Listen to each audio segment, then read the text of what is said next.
Gracias a Dios por esta oportunidad. Estuve leyendo este salmo y de entrada no me imaginé que me iba a conseguir todo lo que el Señor me proveyó a lo largo del estudio. Fue y está siendo de mucha bendición. ¿Dónde quedamos, hermanos, el miércoles pasado? El hermano Kidani nos trajo como el salmo para el estudio, para la reflexión, fue el 46, eh, el cual dice: Dios es nuestro amparo, nuestra fortaleza, nuestro pronto auxilio en la tribulación. Y ahí quedamos. Yo creo que ese fue el pensamiento central del miércoles pasado. Y, y por la providencia de Dios, hoy vamos a estar en el Salmo 42, así que lo pueden ir buscando ahí. Salmo 42. Y este es un salmo que probablemente sea uno de los menos populares, por lo que aquí se trata. Eh, pero yo espero que sea bien recibido por nosotros, le pido al Señor que sea un salmo que nos dé una nueva perspectiva sobre el sufrimiento, eh, a, apoyándonos en la experiencia personal de este salmista. Eh, Déjame hacerte esta pregunta. ¿Alguna vez has escuchado una historia que comienza con un terrible sufrimiento y termina de la misma manera? Uno queda como esperando que llegue el momento del rescate, pero el tiempo pasa, la historia termina y el sufrimiento continúa. Como le dije anteriormente, probablemente no es una de las historias más populares. Generalmente comienza la historia con algún sufrimiento, se desarrolla algunos eventos y termina todo en un término feliz, ¿verdad? Um, Hoy estudiaremos el Salmo 42. Esta no es una historia ficticia, no proviene de la imaginación, es la experiencia real vivida por el autor de este salmo. El autor de este salmo abre su corazón, hermanos, de una forma total, eh, de la forma más honesta posible y sin reservas. Nosotros vamos a tener acceso al corazón de este hombre y del sufrimiento, del nivel de sufrimiento por el cual estaba pasando. La agonía, la tristeza profunda. ¿Con qué fin? Con el fin de instruir a sus lectores, a nosotros, a cómo lidiar con el dolor, ¿verdad? También otra palabra que muchas personas le huyen, el dolor, uh, no está definida, digamos, en su diccionario. Y cuando sufren, lo ocultan. Dicen que todo está bien, que no está pasando nada, pero eso no es lo que vamos a ver en el día de hoy en este Salmo 42. Los salmos están divididos en 5 libros o 5 grupos. El Salmo 42, el del día de hoy, es el primer libro del segundo, es el primer capítulo del segundo libro de los salmos. Y este salmo se caracteriza por usar a Dios, ¿verdad? La palabra Dios como calificativo de deidad. Anteriormente, en el libro 1 de los Salmos, vamos a ver mucho Jehová, Señor, Yahweh. Aquí vamos a empezar a ver a Dios. Otro dato importante es que según manuscritos antiguos que se han recopilado, se entiende que el Salmo 42 y el Salmo 43 son un mismo salmo.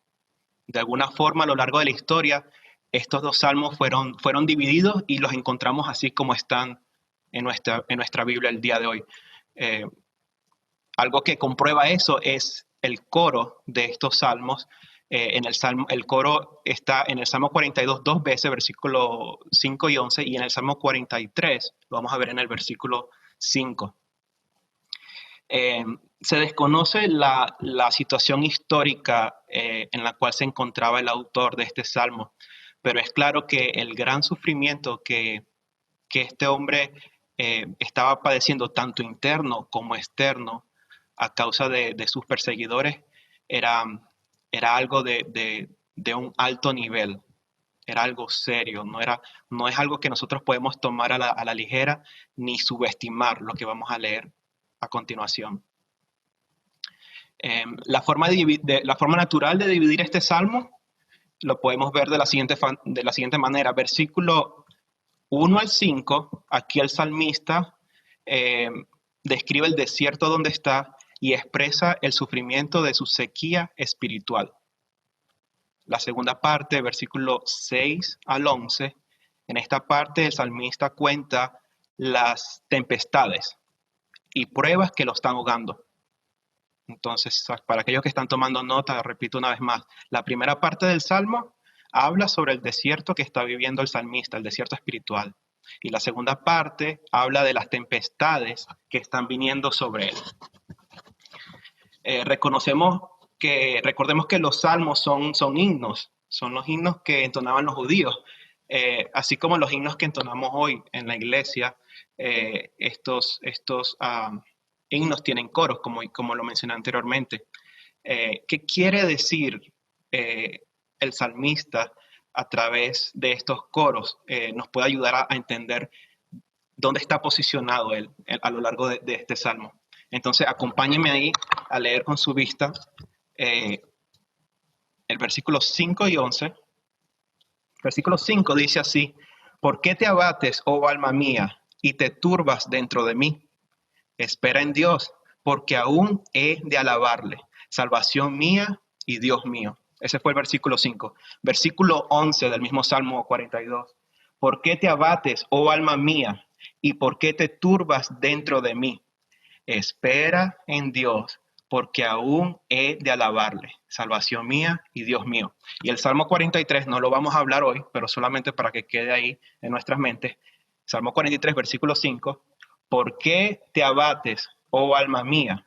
¿Y por qué te turbas dentro de mí? Espera en Dios, porque aún he de alabarle, salvación mía y Dios mío. Repetitivo, así es a la literatura hebrea. Repite para dar una enseñanza, ¿verdad? Para aclarar lo que se quiere expresar, para enfatizar lo que se quiere transmitir. Veamos en primer lugar, vayamos al versículo 1 y veamos el desierto del salmista. Versículo 1.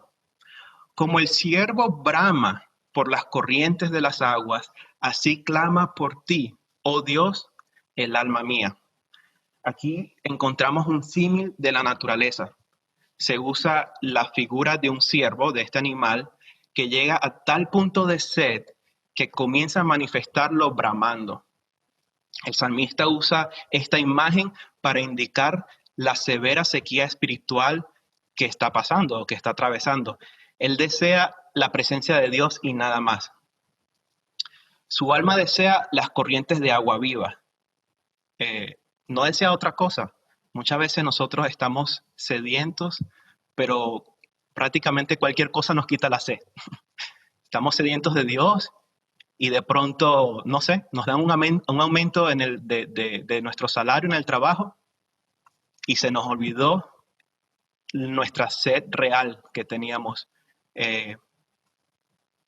nuestra sed espiritual que teníamos de Dios. Esta sed, en el caso del salmista, puede ser saciada solamente por corrientes de agua viva. Los creyentes que vivimos posterior a la cruz podemos recordar que Jesús mismo nos dijo estas palabras en Juan 7:38. El que cree en mí, como dice las Escrituras, de su interior correrán ríos de agua viva. Entonces, una vida regenerada, una vida en Cristo, Jesús nos da la promesa que desde su interior correrán ríos de agua viva. Estamos tratando de conectar, ¿verdad?, el Salmo a este versículo que sale de la boca de nuestro Salvador. Dios es quien sacia la sed humana. Muchos de los cantos que cantamos en nuestra iglesia, Jesucristo basta, es uno de ellos. nos habla de que solamente en Él podemos hallar, se puede aplacar la sed espiritual que nosotros tenemos. Veamos ahora el versículo número 2. Mi alma tiene sed de Dios, del Dios vivo. ¿Cuándo vendré y me presentaré delante de Dios? Su alma tiene sed, pero no de un diosito o no de un Dios con D minúscula, o no de una representación distorsionada de la imagen de Dios, como generalmente nosotros en nuestra naturaleza caída creamos. Un Dios a nuestra medida, a nuestra altura, diseñado específicamente según nuestros requerimientos. No, ese no es el Dios del cual Él tiene sed. Él tiene sed del Dios vivo, específicamente está ahí, del Dios vivo y verdadero. Una situación de extrema sequía y sufrimiento, hermanos, puede llevarnos a revisar nuestras prioridades, ¿verdad? Este hombre ahora estamos viendo su sufrimiento interior y podemos darnos cuenta que no había otra cosa que él deseara más que la presencia de Dios, ¿verdad? El extremo sufrimiento y dolor que él tenía quitó de la lista otras opciones, ¿verdad? Quitó alternativas, digamos, para su sufrimiento y dejó solamente una sola cosa, el Dios vivo y verdadero. En este tiempo de pandemia, como lo hablábamos anteriormente, de crisis social, de orden, ¿verdad? En las calles y todo eso, podemos ver cuánto necesitamos de nuestro Dios. En especial, este tiempo ha sido un tiempo que no puede ser desperdiciado por nosotros. No podemos desperdiciar el tiempo del coronavirus, el tiempo que consideramos nosotros que Dios lo ha traído por su gracia, por su misericordia. Como hemos aprendido, Dios nos salva y junto con ello nos regala sufrimiento para purificarnos, para santificarnos, para su honra y gloria. El sufrimiento te obliga a considerar qué es lo más importante en tu vida. Y por ejemplo, este tiempo que estamos atravesando actualmente es un tiempo que tiene que ser usado para darle prioridad a lo más importante. Tenemos que hacer un inventario en nuestra vida de cómo estamos viviendo, cuáles son nuestras prioridades, cuál es esa agua que hoy estamos anhelando. Escuchando al pastor Miguel Núñez, probablemente ustedes escucharon este comentario de él. Él decía que esta situación del coronavirus, del COVID-19, no era lo peor que nos podía pasar a nosotros los cristianos. Lo peor que nos puede pasar a nosotros los cristianos es salir de esta crisis de salud y no haber sido transformados por el sufrimiento que Dios mismo envió. O sea, lo peor que nos puede pasar a nosotros no es las consecuencias de esta crisis de salud, como qué va a pasar con la economía, cómo se va a ver afectado mi empleo, cómo se va a ver afectada mi familia, el desarrollo probablemente de mis hijos que van a la escuela, que tienen actividades. Más allá de eso, lo peor que nos puede pasar, dice el pastor Miguel Núñez, es que salgamos como entramos. Como que el sufrimiento, ¿verdad? No hubo tiempo para evaluar nada, no hubo tiempo para reorganizar nuestras prioridades, ni nada de eso. Que Dios nos ayude en ese sentido, hermano. La pregunta que continúa en esta segunda parte de este versículo dice, ¿cuándo vendré y me presentaré delante de Dios? Es una pregunta. ¿Cuándo ocurrirá esto? Bueno, los comentaristas sugieren que el salmista estaba fuera de Jerusalén, que él no tenía la posibilidad física de ir al templo y presentarse delante de Dios. Él anhelaba el momento en que eso fuese una realidad en su vida, de ir al templo, adorar a Dios y saciar su sed espiritual. Recordemos que en aquel tiempo el templo era el centro de la religión judía. Ahí es donde ocurrían todos. Podemos tener muchas referencias de esto, por ejemplo, en Éxodos, donde vemos una cierta cantidad de rituales, tanto de alabanza como para pagar la culpa de sus pecados. Entonces, alrededor del templo de Jerusalén era donde existía toda la alabanza y era lo más cercano que se podía estar de la presencia de Dios en ese tiempo. Para nosotros, a nuestro tiempo actual, es diferente. Una vez que Cristo murió en la cruz, el velo del templo fue rasgado de arriba a abajo. Eso lo vemos en Mateo 27. El velo del templo era un recordatorio de la separación entre su pueblo y Dios por causa del pecado. Ahora sigamos ahí en el versículo 3. Y dice así: fueron mis lágrimas mi pan de día y de noche, mientras me dicen todos los días, ¿dónde está tu Dios? Podemos decir aquí que sus lágrimas eran el pan diario, hermanos. Esto era algo que no paraba. Sus lágrimas estaban ahí tanto de día y de noche. Están ahí constantemente a causa de la sed por la presencia de Dios y por su sufrimiento. El sufrimiento interno de este hombre que estaba él pasando era profundo y real. Por eso les comentaba que no podemos menospreciar la intensidad, la intención de este salmo con respecto al sufrimiento. Literalmente, sus lágrimas corrían día y noche, como lo expresa ahí. Continuemos en el versículo 4. Me acuerdo de estas cosas y derramo mi alma dentro de mí, y de cómo fui con la multitud y me conduje hasta la casa de Dios, entre voces de alegría y de alabanza. Dice así: me acuerdo de estas cosas y derramo mi alma dentro de mí. ¿De qué se estaba acordando el salmista? ¿De qué se acordaba? Bueno, la respuesta está ahí en las siguientes líneas, de cómo él iba y conducía a la multitud hasta la casa de Dios, dando voces de alegría y de alabanza. En la situación en que este salmista se encontraba, hermanos, esto era como poner paños de agua tibia sobre su dolor. El salmista recuerda cuando él, junto con la multitud, estamos hablando de una cantidad grande de personas, iban a la casa de Dios, cantando cánticos de júbilo y de alegría. En su sufrimiento y separado, distanciado del templo, lo único que él tenía era recuerdos. Él tenía recuerdos de cómo en otros tiempos él había podido saciarse en la presencia de Dios. Estos recuerdos que estamos mencionando nos hace realmente meditar y evaluar cómo consideramos nosotros en nuestro tiempo el ir a la iglesia, o mejor dicho, el reunirnos como iglesia los domingos. ¿Cómo lo tomamos? ¿Cómo llevamos eso a cabo? ¿Es eso acaso un ritual? ¿Se ha convertido en un ritual para nosotros el día de hoy?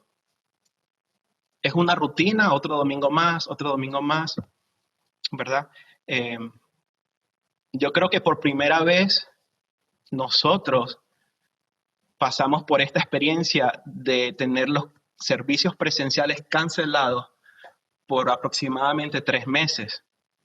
Y si antes no podíamos nosotros imaginarnos qué era estar separados de estar congregados de forma corporativa como iglesia, yo creo que esta experiencia es inolvidable para nuestra vida cristiana. El estar distanciados, el querer estar, pero no poder por las restricciones que se habían levantado. En ese momento, hermanos, donde el pueblo de Dios se reúne, Él está presente de una forma especial. Su pueblo está reunido. Él recibe honra y gloria. Y nosotros somos ministrados con sus cantos, las oraciones públicas que hacemos y la predicación de su palabra. En el caso particular de este salmista, podemos decir que él estaba agarrado fuertemente de ese recuerdo. Él estaba fuertemente agarrado de un recuerdo de cuando él podía ejercer esa libertad de alabar a Dios de esa forma en el templo. Miremos el coro que habíamos leído al principio. Ya nos encontramos con él en el versículo 5. ¿Por qué te abates, oh alma mía, y te turbas dentro de mí? Espera en Dios, porque aún he de alabarle, salvación mía y Dios mío. Podemos ver la sinceridad de este autor. Él no oculta el dolor, ni lo trata de minimizar. Él es claro, él tiene una lucha interna. Su corazón está triste, su corazón está desanimado, abatido, angustiado, al punto que su alma le está hablando. Él está teniendo un diálogo con su alma. Pero el salmista no se queda en silencio ante lo que su alma le está diciendo. Él le dice a su alma que no hay otra fuente de esperanza aparte de Dios. Cuando él dice, salvación mía y Dios mío, está indicando eso realmente. Está indicando que solamente Dios es su fuente de esperanza. ¿Cómo desecharlo? ¿Cómo desechar a Dios en medio de la dificultad, del dolor, del sufrimiento, si es su única esperanza de ser libertado? Salvación mía, ¿qué quiere decir él con salvación mía? Bueno, que es su rescate, que su rescate viene, que su rescate se aproxima. Cuando él dice Dios mío, este es el Dios que nosotros conocemos, hermanos. Ese Dios personal, ese Dios que se compadece de nuestras necesidades, ese es el mismo Dios que este salmista está hablando. No estamos hablando de dos dioses diferentes, es el mismo Dios. Él dice, espera en Dios porque volveré a alabarle nuevamente. Es decir, este no es el fin. Él volverá, él tiene la certeza de que su Dios, el Dios en el que él confía, a pesar de las circunstancias que lo rodean en ese momento, él volverá a alabarle. Veamos, en segundo lugar, las tempestades de la vida del salmista. Esta es la segunda parte. Habíamos dicho que la primera parte hablaba del desierto espiritual. Ahora estamos en la segunda parte, que el autor nos describe sus tempestades, ¿verdad? La primera parte es a nivel interno, de lo que está surgiendo en él internamente. Ahora vamos a ver cuáles son esas cosas que están pasando en su exterior que lo están angustiando. Y dice así, versículo 6. Dios mío, mi alma está batida en mí. Me acordaré de ti. Por tanto, de ti desde la tierra del Jordán y de los hermonitas, desde el monte de Mizar. Él está diciendo en la primera línea que su alma está abatida, le está hablando a Dios, le está confesando esto a Dios, pero después hay una referencia geográfica que a primera vista quizás no la capturemos correctamente y según los comentaristas, ellos dicen que el Jordán y la cordillera de Hermón están ubicados al norte de Jerusalén o al norte de la región de Palestina, y es ahí donde está lo que viene siendo la cabecera del río Jordán, es decir, donde fluyen aguas de corriente viva. Él dice, mi alma está batida en mí. No le oculta esta condición a Dios, Él es abierto y honesto. Y nuevamente, hermanos, nuevamente, a pesar de su sufrimiento, Él trae a memoria recuerdos, ejemplos que Él vivió de la gracia de Dios. Esto funciona como una pared de defensa contra la depresión y ese momento de angustia. Veamos que Él está tomando, no está en la presencia de Dios, pero Él está tomando recursos que lo apuntan a pensar en lo bueno que es Dios y en sus misericordias. Y con la esperanza que Él va a volver a alabarle de la forma como sus recuerdos lo dicen.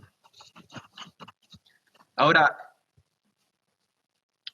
te quiero hacer una pregunta, hermano y hermana, que estás ahí escuchando. Eh, ¿Qué recuerdos vienen a tu mente en momentos de dificultad?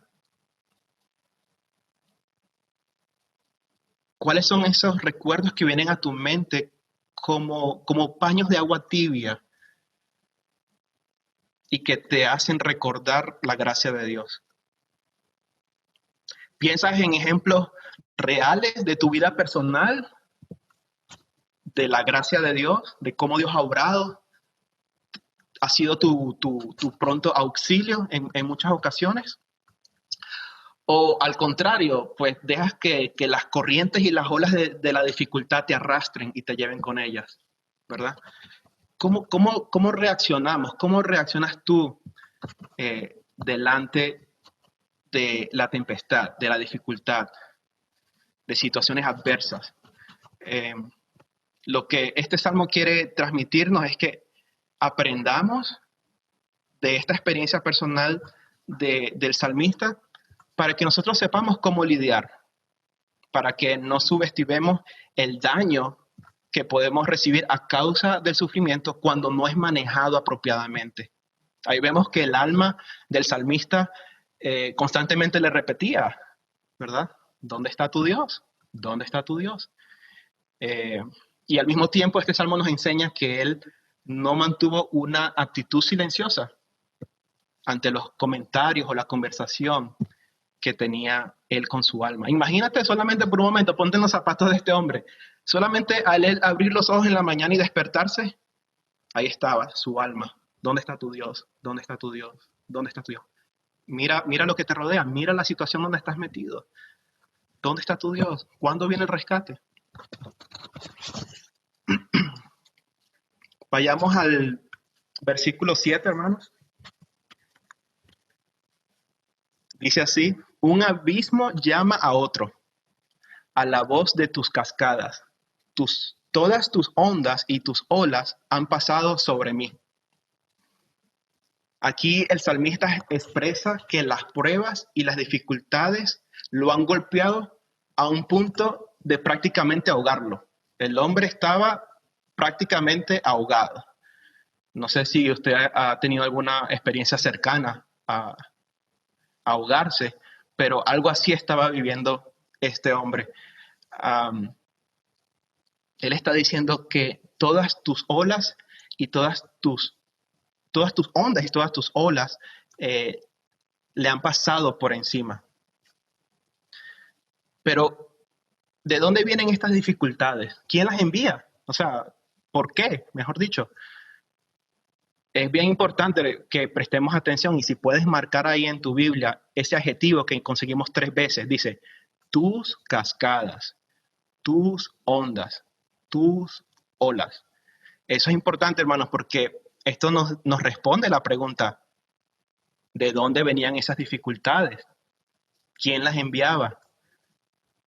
La respuesta es clara, Dios mismo enviaba o envió estas dificultades a este escritor. La traducción, la versión de la Nueva Traducción Viviente usa estas palabras en su traducción. Dice así, oigo el tumulto de los embravecidos mares, mientras me arrastran tus olas y las crecientes mareas, ¿verdad? Lo traigo dentro del estudio como una forma de darle más color o más recursos de palabras para nuestro mejor entendimiento. Otro ángulo para el mismo versículo. En Dios en su soberanía es quien envía los océanos de dificultad a este salmista. Tanto dificultad como pruebas que al mismo tiempo lo que están causando en el salmista es una sensación de que se está ahogando. ¿Cómo responderías tú ante esta situación? ¿Cómo responderías tú ante no solamente un sufrimiento interno, pero ahora de forma externa, situaciones que están alrededor tuya te están ahogando, te están quitando el aliento? Cada vez respiras más corto, en otras palabras. ¿Cómo responderías? Bueno, solamente hay 2 opciones, hermanos. podemos tirar los guantes o la toalla, no sé cómo se diga en tu país, pero coloquialmente algunos de esos dos términos se usan, o puedes continuar esperando en Dios. Solamente esas dos opciones. Vamos a ver cuál fue la reacción del salmista, ¿verdad? Veamos cuál fue la reacción del salmista en el versículo 8. Pero de día mandará Jehová su misericordia, y de noche su cántico estará conmigo, y mi oración al Dios vivo de mi vida.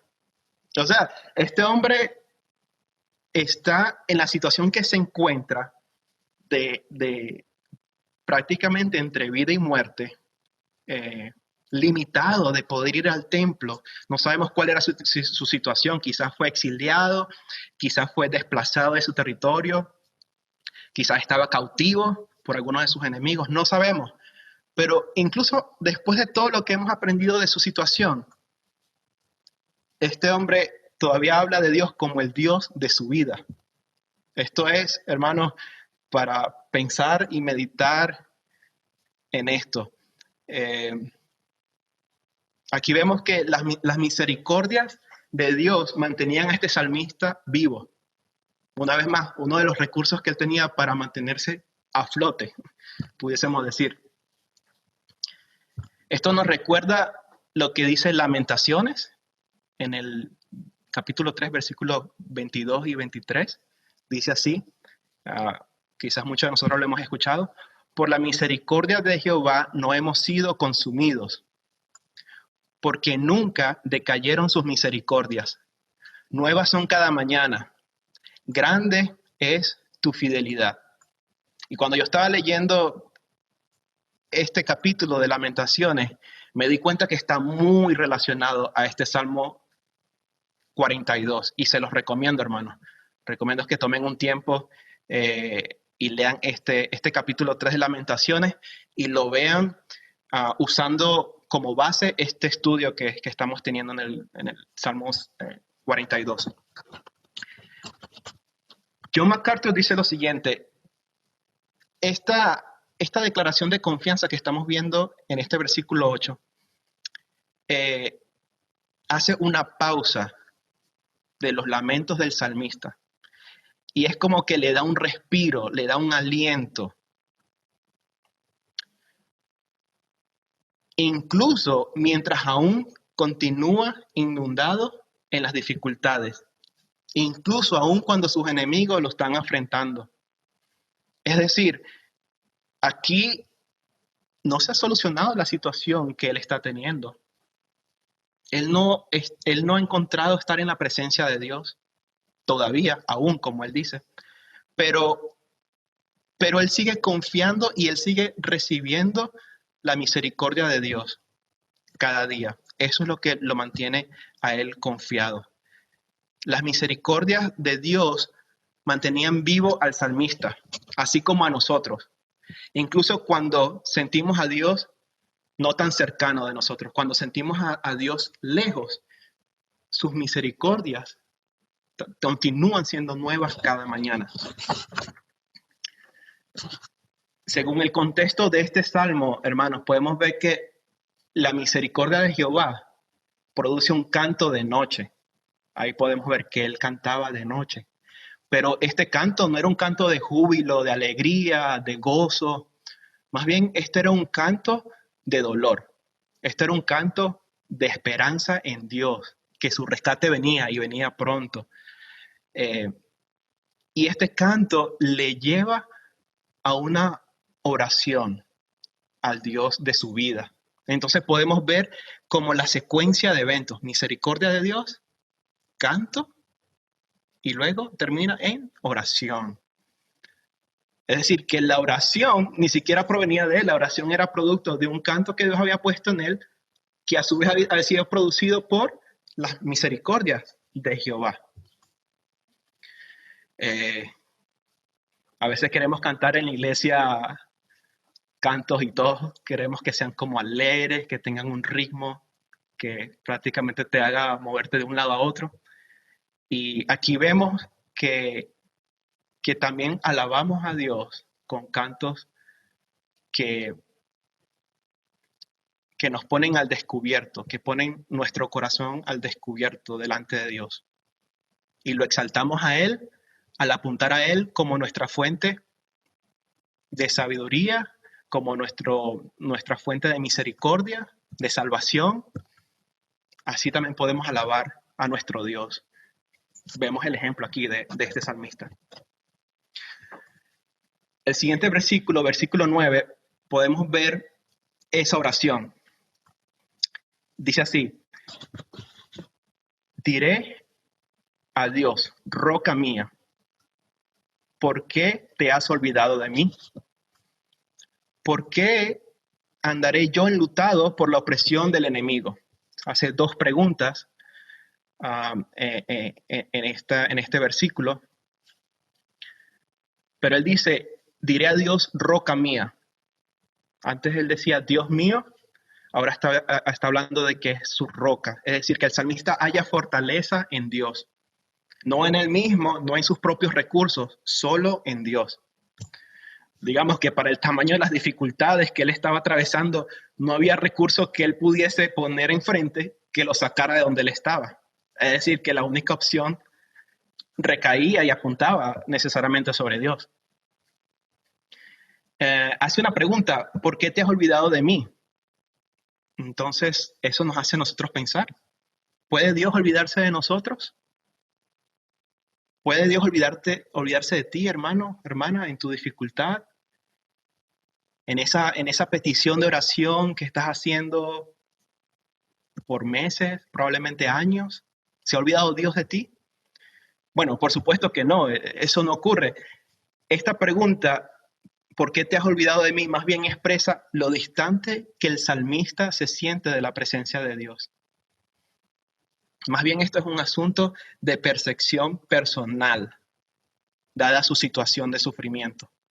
Tanto sufrimiento que lo hace hacerse esta pregunta, pero él no está implicando que Dios lo ha abandonado necesariamente.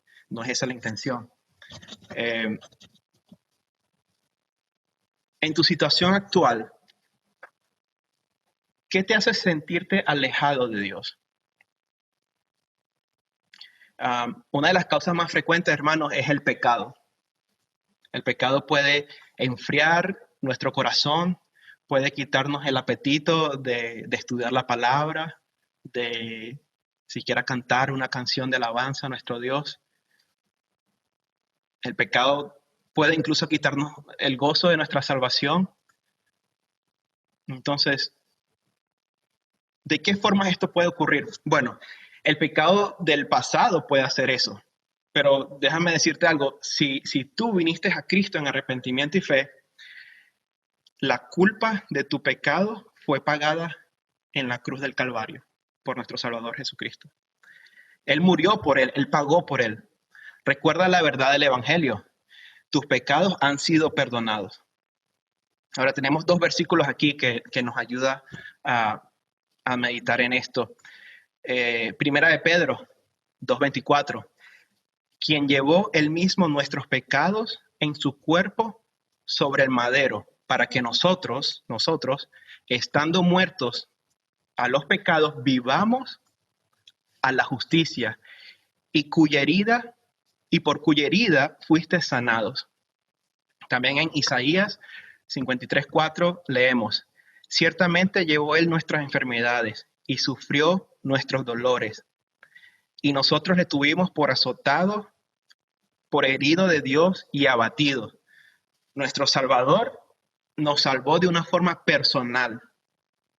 Él pagó personalmente. Aquí vemos que su cuerpo fue puesto sobre el madero, dice aquí.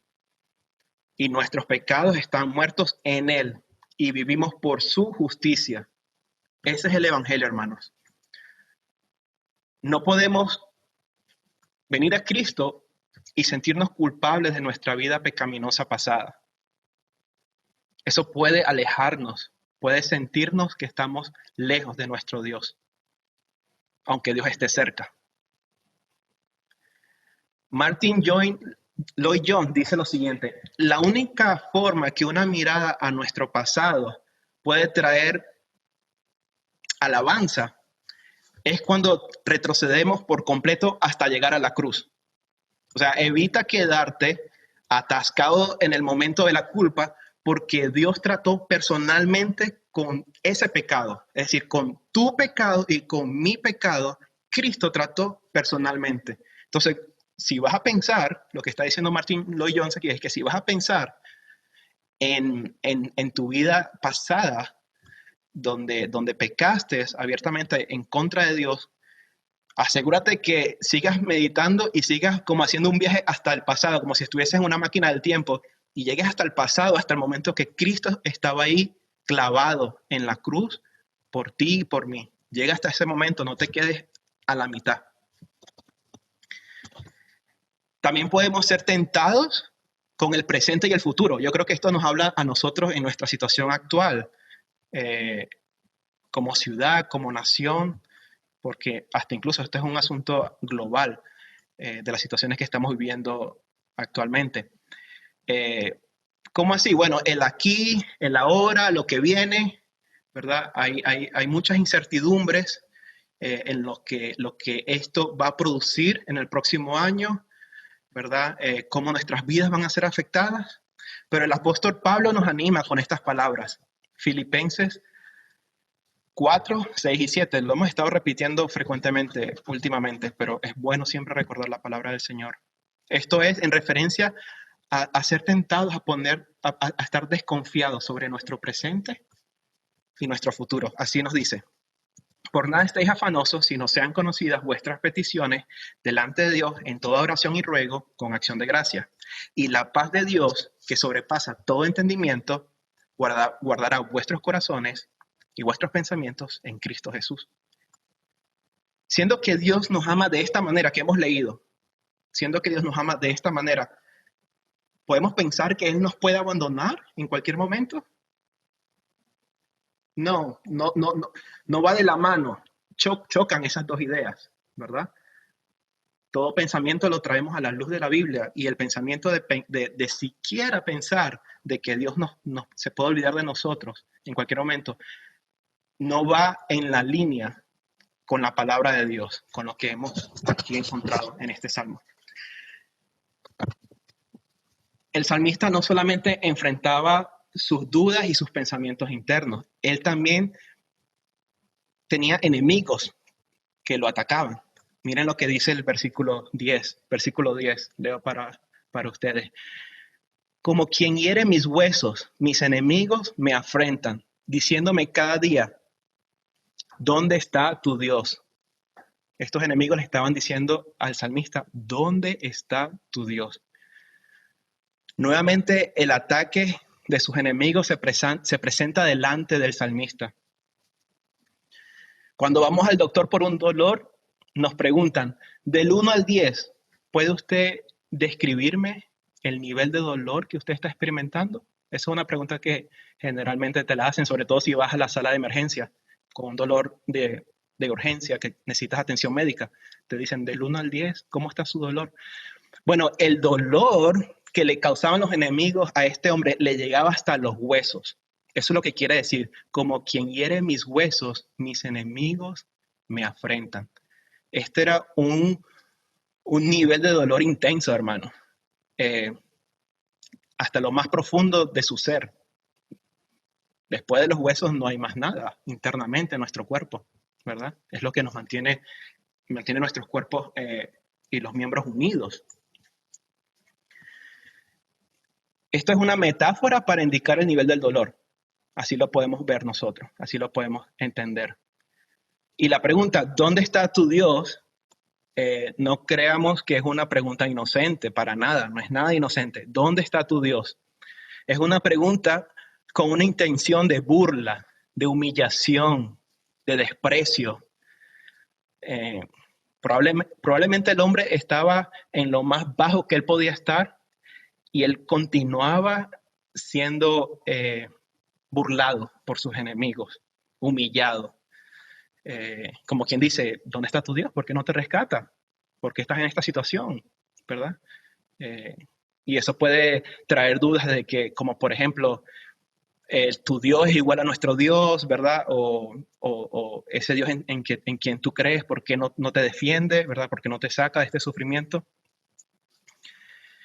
¿Qué hace el salmista ante sus enemigos? Les recuerda la verdad de Dios. Eso es lo que hace el salmista. Veamos ahí en el versículo 11, hermanos. Y ya estamos aquí llegando al final. ¿Por qué te abates, oh alma mía? ¿Y por qué te turbas dentro de mí? Espera en Dios, porque aún he de alabarle, salvación mía y Dios mío. Otra vez nos encontramos con lo que definimos al comienzo como el coro repetitivo. Está ahí varias veces para recordarnos la enseñanza central. El salmista está dialogando con su alma y él le dice, espera en Dios porque volveré a alabarle, ¿verdad? Él es mi salvación, Él es mi Dios. La angustia no es el final de la historia. Podemos confiar en las promesas que tenemos en Cristo. Y esto es importante para nosotros meditar, hermanos, porque vamos a ver en este salmo, como acabamos de leer el último versículo, que esta es una historia que comienza en sufrimiento y termina en sufrimiento. Nos quedamos así como, digamos, a la expectativa de la respuesta de Dios. Y si vamos al siguiente capítulo 43, no vamos a ver eso todavía ahí. Pero para nosotros, los creyentes que hemos venido a Cristo como nuestro Salvador, tenemos un pacto, el pacto en el cual está fundamentada nuestra fe, está soportada por la obra perfecta de Cristo en la cruz. Es decir, que aunque nuestro entorno esté, digamos, patas arriba, aunque todo esté desordenado, aunque estemos sufriendo hasta el punto que el dolor llega a nuestros huesos, tenemos una promesa de vida eterna. Tenemos una promesa de que todo el dolor, todo el sufrimiento, toda enfermedad, toda lucha y batalla con el pecado que nosotros tenemos, que cuando queremos hacer el bien no lo hacemos, como el apóstol Pablo, va a terminar un día. Va a terminar un día cuando estemos en la misma presencia de Dios. Y esa es nuestra esperanza, hermanos, en que el Dios en el que nosotros hemos creído no se ha olvidado de nosotros. No podemos sacar esas conclusiones. Como dijimos anteriormente, no van de la mano con lo que leemos en la palabra de Dios. Este salmo más bien termina con la esperanza de un buen Dios y de un Dios que envía su misericordia día tras día para sostenernos en medio de la aflicción, en medio de la tristeza. Como cristianos, cuando pasamos por todas estas situaciones y ejemplos infinitos que podemos tener, situaciones familiares, con nuestra esposa, quizás con el empleo, quizás situaciones personales con las que estamos lidiando. Hemos tocado el tema del orgullo en varias predicaciones en Filipenses. Podemos darnos cuenta, hermanos, que podemos entristecernos. Vemos el ejemplo en este salmista. Él estaba entristecido, él estaba angustiado, pero él no mantenía silencio ante las palabras que su alma le estaba diciendo. Al contrario, él estaba animando a su alma a que confiara en Dios.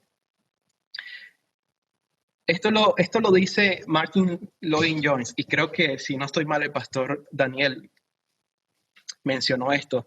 Él dice esto: ¿te has dado cuenta que la mayor parte de tu infelicidad es debido al hecho de que te escuchas a ti mismo en vez de hablarte a ti mismo?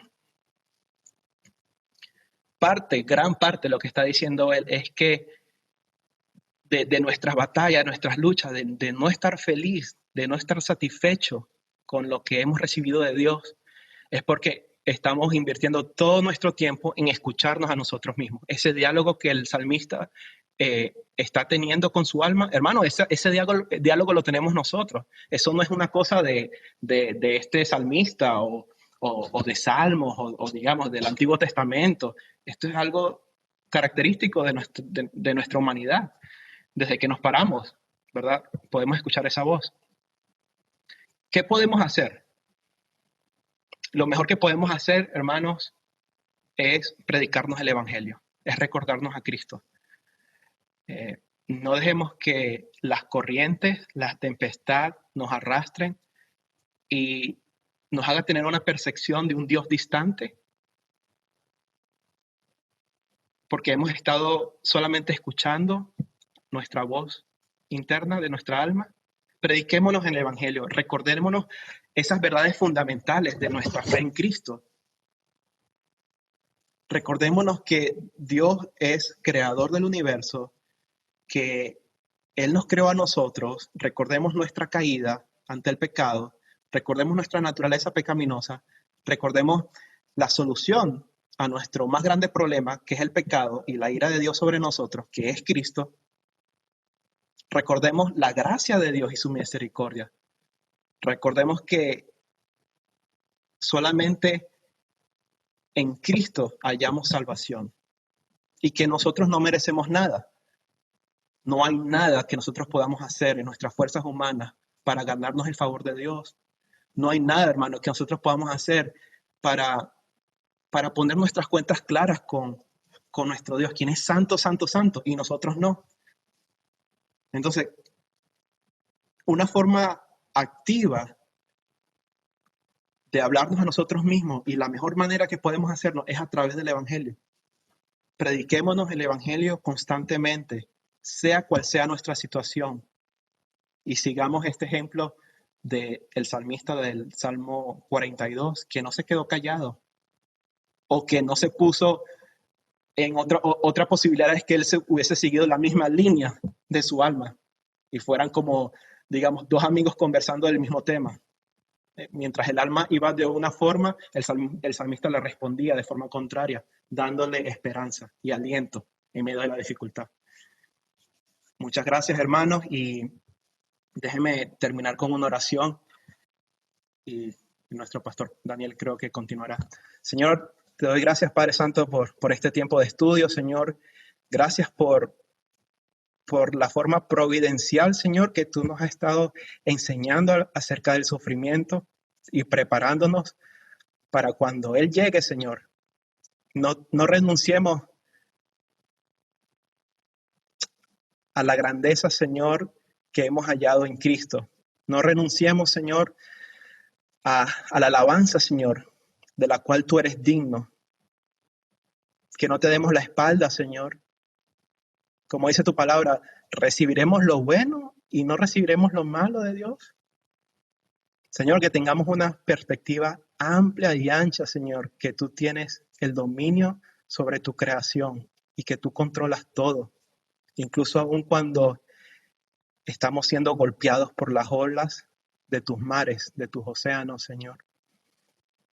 Gracias, Señor, por permitir este estudio e incluso esta serie de estudio en los Salmos, Señor, que nos ayuda a meditar, a evaluar, a alinear nuestra forma de pensar acerca del sufrimiento y a conocerte más a ti, Señor, tus atributos, quién eres tú, qué has hecho por nosotros y de tus misericordias, Señor, que son nuevas cada mañana. Yo te pido que tú nos ayudes a meditar en estas cosas, Señor, a lo largo de nuestros estudios, Señor, que aprendamos, Señor, a valernos de esos recursos, Señor, que vengan a nuestra memoria, experiencias, enseñanzas que tú has traído a nuestra vida, Señor, ejemplos de tu gracia y de tu misericordia en momentos que tú nos has auxiliado, Señor, para que como el salmista